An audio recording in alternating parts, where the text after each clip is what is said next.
morning and welcome to Mornings on Main Street for this Monday, March 13th. I'm your host, Stefanie Miller. Thanks so much for joining us here on this Monday morning. We hope your day is getting off to a fantastic start. Here's what we have in store for you for the next 30 minutes. First up, we are talking with our government reporter for Main Street Nashville. Vivian Jones will share with us the very latest on the permitless carry bill, as well as the Metro Council bill, and then our governor's Supreme Court pick. She'll have that and more coming up in a few minutes. Following that, we talk about oral health for kids. We have the CEO of Delta Dental of Tennessee with us today. We're talking about why it's so important to create good oral habits early on in life. And then we wrap out today with sitting down with Catherine Mayhew. She's our food columnist and reporter. We have our Let's Eat segment where we are talking about an Asian fusion restaurant in Nashville that you may want to dine at very, very soon. But first, let's get a check of those headlines. Mayors are putting out a warning to homeowners right now to watch out for storm chasers. Now, this is a term used for those who often tend to prey on low to moderate income neighborhoods and the vulnerable senior citizen population. What they're doing is they're promising repairs and cleanup as long as money is given right up front. Montgomery County Mayor Wes Golden and Clarksville Mayor Joe Pitts are just two of the mayors asking people to watch out for these types of scams. You can read much more on this topic and storm chasers by going to mainstreetclarksville.com. All right, so Knoxville will host the Bassmasters Classic Tournament March 24th through the 26th. The competition will be on the Tennessee River lakes of Fort Loudon and Tellico. All activities and venues are free and open to the public to come out and watch. For more information, just visit mainstreetnashville.com and look for Larry Woody's article, Bassmasters Classic Coming to Tennessee. And then Middle Tennessee's blood bank, Blood Assurance, is saying thank you to its donors by rewarding them with free tickets to the upcoming Nashville Home Show. This is a great show if you get a chance to go. As of Saturday, Blood Assurance is giving blood donors complimentary tickets to the April 6th through 8th show at the Music City Center. Find out which blood assurance centers are participating in this by going to mainstreetmediatn.com. Well, again, stick with us because we have much more coming up today on Mornings on Main Street. First up, we are going to hear from Main Street Nashville's government reporter, Vivian Jones, on the latest on bills and legislations.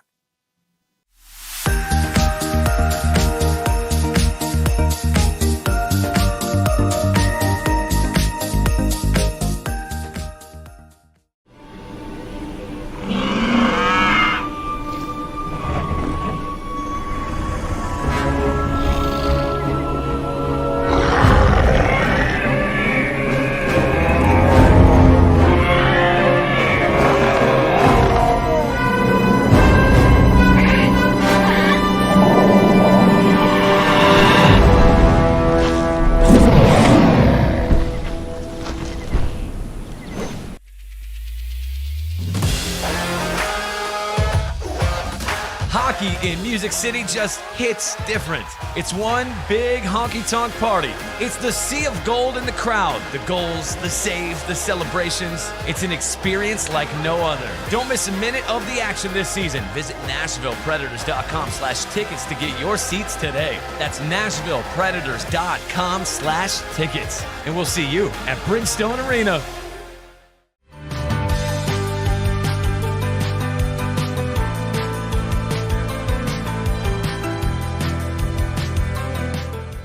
We are kicking off this morning with the latest on the Metro Council bill, as well as the Supreme Court pick and other topics, bills, and legislation happening in Tennessee right now. We have Vivian Jones with us this morning. Always a treat to have her. She is full of information for us. We love it. Vivian, good to see you this morning.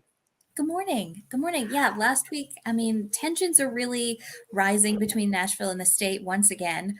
Last Thursday, Governor Bill Lee signed into law a measure that will cut Nashville's Metro Council by half from 40 seats, which it's been since the city government consolidated in 1963, to 20 members now. That passed both the House and the Senate last week, and then the governor signed it into law less than an hour after the Senate vote on Thursday. And that's setting into motion a planning process. The planning department now has to go through the redistricting process again that they just did last year after the census, to change the districts from 40 to 20. There are council elections that people are already fundraising for. Candidates have already declared the filing deadline is in May. So it's really, it's just a lot of uncertainty in that. But also we've heard that Metro is planning a legal challenge, obviously, of the bill. There were a lot of discussions about whether or not it's a constitutional, whether it complies with the state constitution. A lot of the Nashville delegation representatives in both chambers raised those questions and made those arguments during consideration of the bill. But we heard from Metro legal director that the Metro Legal Department is already working on a challenge of that. And so they're prepared to, quote, vigorously defend the constitutional rights of our city and its residents. So stay tuned for the lawsuit because it's coming. What about the Supreme Court pick? Where are we at with that? Yeah, so on Thursday, we've kind of gone through a several months long process since retiring Justice Sharon Lee, who was the last remaining pick from former Governor Phil Bredesen. But she announced that she will be retiring this coming August. And so there's been a selection process, and then Governor Lee named Dwight Tarwater. He's a Knoxville attorney who formerly served as chief counsel in the Haslam administration, as his pick for the Supreme Court to fill that vacancy that will be coming up in August. And on Thursday, there was a joint convention of the House and Senate, and they did overwhelmingly confirm him to that position. So he will be sworn in, not immediately, but when Justice Lee retires. Very nice. Okay. And then kind of going to something that is getting a lot of attention right now. It's the permitless carry again. Governor opposes it. Many state law agencies, most state law agencies opposing it as well. What's happening there? Yeah, so just as a reminder, the bill would kind of expand on the law that was passed in 2021, where we kind of did away with permit requirements for handguns for legal gun owners 21 years of age or older. But because of the legal challenge that was filed after that bill, a settlement that's currently pending, I don't believe it's yet been finalized, but that would expand that permitless carry allowance down to age 18 for legal gun owners for handguns. The bill that's currently being considered would also include, it would lower that age and put that into statute instead of just having it be coming out of the courts. But it would also permit any firearm to be carried, including long guns and other types. So there's been a lot of discussion about that. There was a hearing in the House last week where we learned the Tennessee Bureau of Investigation, the Sheriff's Association, and the Tennessee Highway Patrol, as well as the governor's administration, oppose the bill specifically because of that inclusion of other types of firearms, not just handguns. So that's up for consideration both in the House and the Senate this week, and we'll see how that goes. Interesting. A lot of attention on that particular bill. What else is happening before you leave us today? What else can you share with us? Yeah, one last thing. So we're probably going to learn more about this proposal. Governor Lee, during his State of the State, announced that he will propose, and now has proposed, an increase to minimum teacher pay to increase that beginning salary level to $50,000 a year minimum for teachers statewide by the time he leaves office. So that wouldn't go into effect immediately, but by the time his term ends, the second term in 2027, that would be the minimum that teachers across the state would be paid. And that would be a 42% increase. It's a pretty big deal from the $35,000 rate that he inherited in 2019.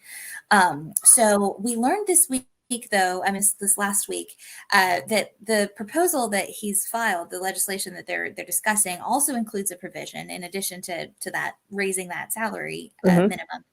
But it includes a provision that would prohibit school districts from making payroll deductions from employees' paychecks to go toward professional association dues. So that's really taking a swing at the Tennessee Education Association, which is the state's largest teachers union.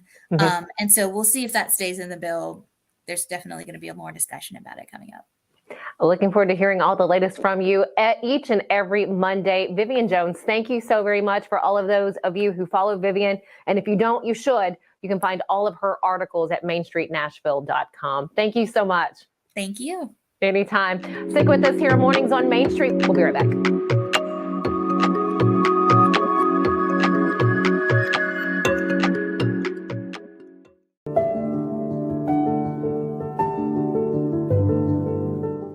Welcome to the Omni Nashville Hotel. Urban elegance with a vintage touch. Our 800-room hotel opened up in the fall of 2013 with 746 guest rooms and 54 suites.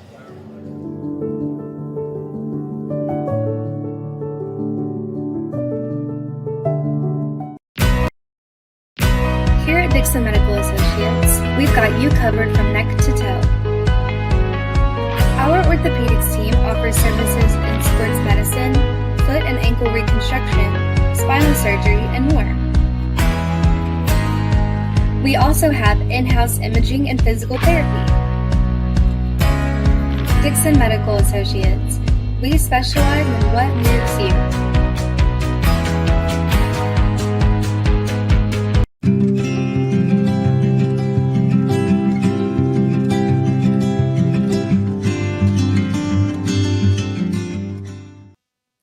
Welcome back. So, talking with children about their oral care and oral health, it's good to start at a very young age, and it's such an important topic because our teeth are, well, incredibly important. To talk to us about oral health and your kids, we have Dr. Phil Wenk with us today. Doctor, first off, thank you so much for joining us. It's a pleasure. Thank you very much for being willing to talk about oral health. Well, you're very welcome. So you are with Delta Dental. You've been in the business for a very long time. What's the first thing that I guess parents need to know about their kids' dental care? What's the very first thing? Well, the first thing I think would tell them is that you started at a very young age, which you mentioned. That very young age is really about the time they first see those teeth start popping through the gum. Okay. Surprisingly, that'll run about age 6 months. And so you have to be kind of prepared. And the reason you're doing that, Stefanie, is to get the young person accommodated to somebody doing something in their mouths. They're used to just sticking stuff in their mouths, 6 months old, stick fingers and light plugs and anything else they can in their mouths. But you have to accommodate them to that. And especially to the fact that the parent is going to be doing this. Not too many 6-year-olds, even if they had enough teeth, would be able to brush them. So that's not going to be something that they're going to do. The other thing is the parents have to be aware of it. You don't want to wait till they look around and go, oh, they've got 20 teeth. Well, when they have 20 teeth, they're about, somewhere between 4.5 and 6 years old. So, got a long time then, you've got a lot of problems. So, we would always encourage people, adults, children, with their children to start them early, start getting used to you using a toothbrush in their mouth and letting them see what it's like. The other thing is to remember, you should use a very, very soft toothbrush, and they're designed just for children. They're small in size, so you couldn't fit an adult-sized toothbrush in their mouths comfortably. And then the other thing I always did when I was in practice is recommending using warm water because it'll even soften the bristles even more. Some people even advocate early on using a clean wash rag to clean their teeth. Just to put their teeth between their fingers and scrub a little fluoride toothpaste on them to get them ready. You don't want to use a tube of fluoride toothpaste, but you want to use a little bit of fluoride. So number one, the fluoride effect begins because that's important. And then the second thing is, and probably the most important, is they get used to the taste. You don't use some mini, teeth brightening thing. Use the basic stuff. And they make toothpaste just for children. Well, that is good to hear. What about how often do we brush, especially looking at like 6 months? Is that once a day? And then as you get into, elementary age, do you brush more? No, I think you would want to try to brush at least twice a day or treat them twice a day. So from the idea, you want to get them in the same habit that you want to be in yourself. And so if they see that you're brushing your teeth and they're 3 years old and they watch you brush your teeth, hopefully they'll say, okay, mommy or daddy, help me do that. And so you're accommodating them to that routine, and that routine's critical. So we're brushing and flossing at home, but when's that first time we need to come and actually see a dentist? At what age do they need to take their child to see a dentist for the first time? I've seen people talk about bringing them in at about 1. To me, that's ridiculous. It's too soon. Dentist offices are kind of frightening in and of themselves because they're noisy and their drills going off, and there's a lot of adults meandering through. So I always felt like somewhere between 2 and 3. And then what I would ask the parents to do is just bring the children in and just let them sit in their lap while the dentist did an exam or while the dentist was doing a cleaning. So the older they got, the more they got used to watching their mom do it. And then sometimes, and a lot of times, I never had any problem with this, after 1 or 2 visits like that, the child would want to have their teeth cleaned or brushed or whatever. And again, it's getting used to that different person doing the same thing that the parents are doing. So say they're used to, they start going in and they still have that bit of a fear of the dentist. And I think normally it tends to be the sights, the sounds, the smells. How can parents talk to their kids to make them more comfortable? Well, I think really the thing that worked better than talking to them, obviously, the thing that worked better was getting them in early and letting them get used to the dental office, because the sights and the sounds and the smells are going to always be the same in dental offices. You also have to get used to seeing people walking around in masks. That needs to be even more uncommon than it is now, because, pre-COVID, there were a lot of people walking around without masks. And suddenly we were all masked up, and so children saw people masked. But now, whole different story. People aren't wearing their masks, but the dentist and the hygienist and the dental assistants will all be wearing masks. And so I think you want to get them used to that. You want to ease them into it. This is not something where you have to jump right in and do a lot of things. This is a kind of a step-by-step easy process. And probably the most critical thing is the parents reinforcing the fact that it's fun, that there's nothing hard about it, it doesn't hurt. The more you can do to that for a child to prepare them for that, the easier the situation becomes.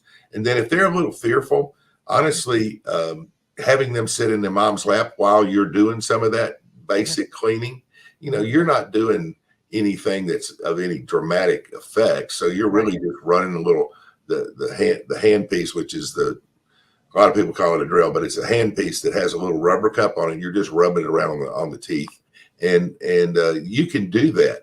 The other thing is that as children get a little bit older, say 3 to 4, try migrating away from like the normal handheld toothbrush and try move more into a battery powered toothbrush that runs just like a dental toothbrush runs. So that gets them a little bit more accommodated to the feel of that hand piece in their mouth. Good to know. Well, last question for you. Let's talk about what kids consume. So they're drinking sugary drinks, they're eating candy. Should parents limit? I mean, I kind of already know that you should limit the intake of sugar, but when it comes to your teeth, what do parents need to know? Let's start with the first thing about that. You talk about sugary drinks. There's no reason for a 3-year-old to have sugary drinks. There's no reason for a 6-year-old to have, well, there's obviously no reason for anybody to have a sugary drink, to be very frank with you. But let's be realistic and know that's going to happen.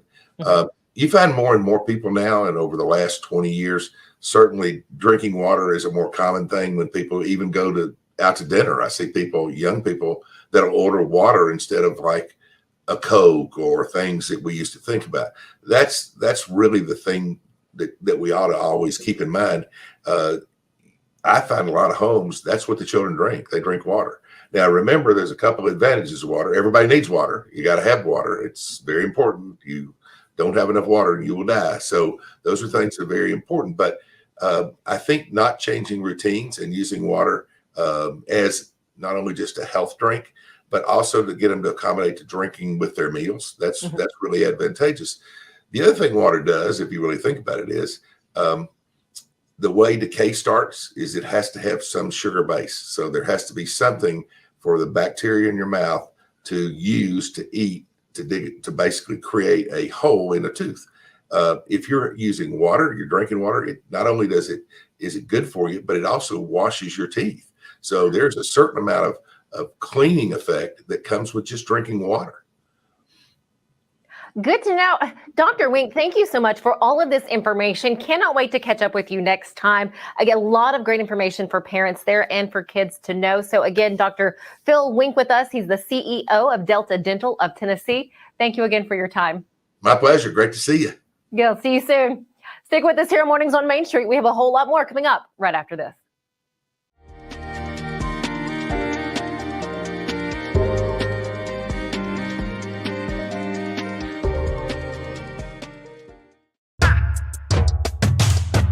Hi, I'm Stefanie Miller from Mornings on Main Street. Join us March 23rd at Bridgestone Arena with the Nashville Predators for Main Street Media Night. I know Devin O'Day will be here. You know I will be, Stephanie. Plus, you can register for a Predators prize pack.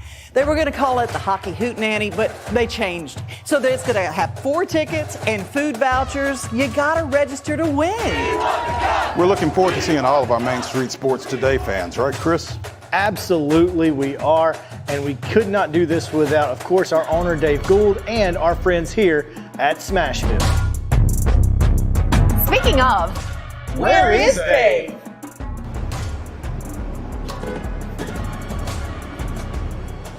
we will see you March 23rd for Main Street Media Night.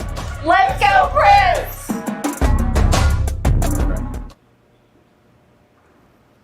Do I have the wrong night?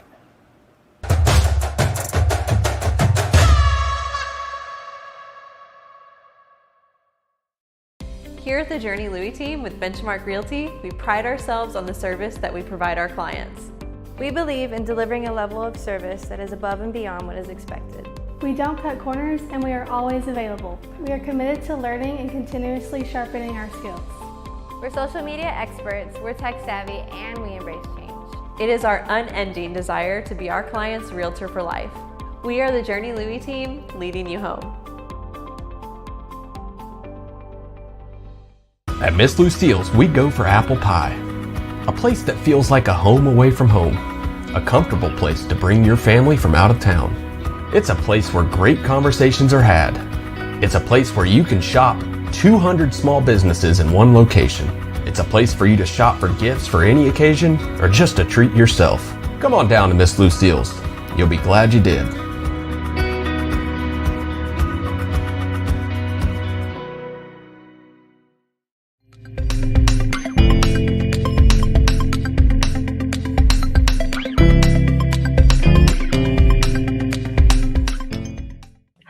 Welcome back. There are so many restaurants in the Middle Tennessee area in Nashville to choose from, but there is someone that helps us out every Monday to pick maybe our next restaurant to visit. I am talking about our food columnist and reporter, Catherine Mayhew. For our Let's Eat segment today, we are talking Umami Asian Fusion, which is an Asian fusion restaurant in Nashville, Tennessee. Hey, Catherine.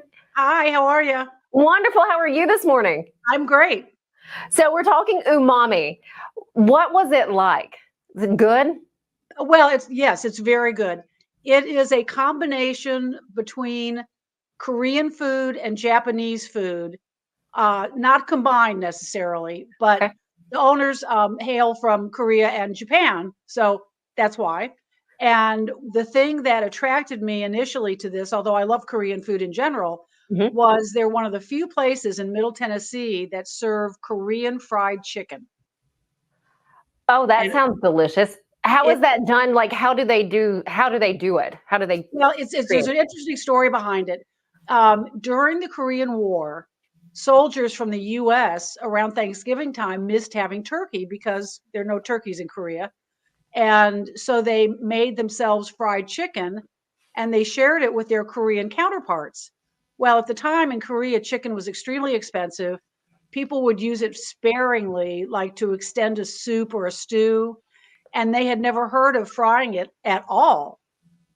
So they took this American fried chicken and they applied the frying techniques that they use, in this case, potato starch, and they started frying their own chicken. Well, the thing that potato starch does is it makes it an incredibly thin, crispy exterior, unlike American fried chicken, where it's a good amount of crunch and craggles, and this is very, very thin. And the other thing they do differently is they double fry their chicken, so that double fry gives it even more crispiness, and it's just delicious. It's delicious. Just the look on your face, I know it was just that good.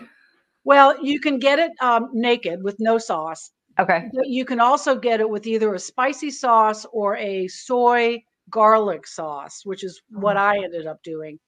And even in the sauce, it stays crispy. I mean, it is kind of a modern miracle of fried chicken. It's When you say double fry, so do they put it in, take it out, and maybe put something else on it, then put it back in the fryer? No, they take it out from the first fry and they let it sit. Okay. And then they up the temperature for the second fry. Oh. So when they put it in for the second fry, it's not in there as long because the chicken is essentially cooked. All they're doing for the second fry is crisping up the crust. Okay.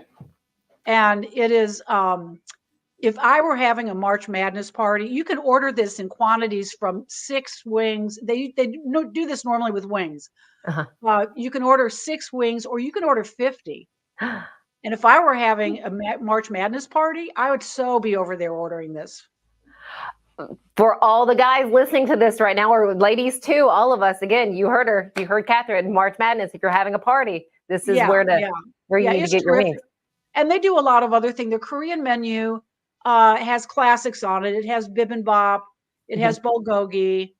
It has a lot of things with kimchi in it. And if you're a kimchi fan, and if most people know, I think that it's fermented cabbage, a little spicy. You can find it at every Korean restaurant, but they use it in a stir-fried pork. They use it in stir-fried rice. They actually have an appetizer with French fries with kimchi, and then just a lily cheese and sour cream. So I have never heard of such being used with or that setup with kimchi. No, I haven't either. But they're good. I mean, they're really good. It's that salty potato, and then the brininess of the kimchi, and then you add the luxurious sour cream. I mean, talk about good basketball food, football food. Yeah, it's terrific. And then they have an extensive Japanese menu too. So it's kind of like, you want to go get a bento box one day and you want to get Korean fried chicken the next. It's a really good mix of a lot of good Asian flavors, done in a contemporary way. It's a cute little strip shop setup right on the edge of Nolensville and Nashville. And it's definitely, they have a lot of beer on tap, and beer and fried chicken. Come on, everybody knows. You can't beat it. Yeah, can't beat it. Oh, no, you cannot. So do you suggest that we go for a lunch or for a dinner? It doesn't matter. I mean, I don't know about you, Stephanie, but I eat fried chicken anytime. I'm okay with it any time of the day. So, if you want to have a couple of beers and it's in the middle of the day, maybe that's not a great idea, but as long as you're not going back to work, maybe. There you go. Umami Asian Fusion. Catherine, thank you for sharing this with us today. The pictures that we have look great, and I can't wait to try it. Well, you're welcome, and I hope you do try it. It's really terrific. I want the wings. I want the wings and the beer. Catherine, thank you. Until next time, have a great day. You too. All right, stick with us here on Mornings on Main Street. We have more coming up for you after this. There's a lot to consider when it comes to choosing a Medicare plan. That's where Health Markets Insurance Agency can help. Independent licensed insurance agents who work with Health Markets can answer your questions about the different parts of Medicare, when you can enroll, benefits, costs, and more. Speak to a local licensed insurance agent today to get started on your Medicare journey.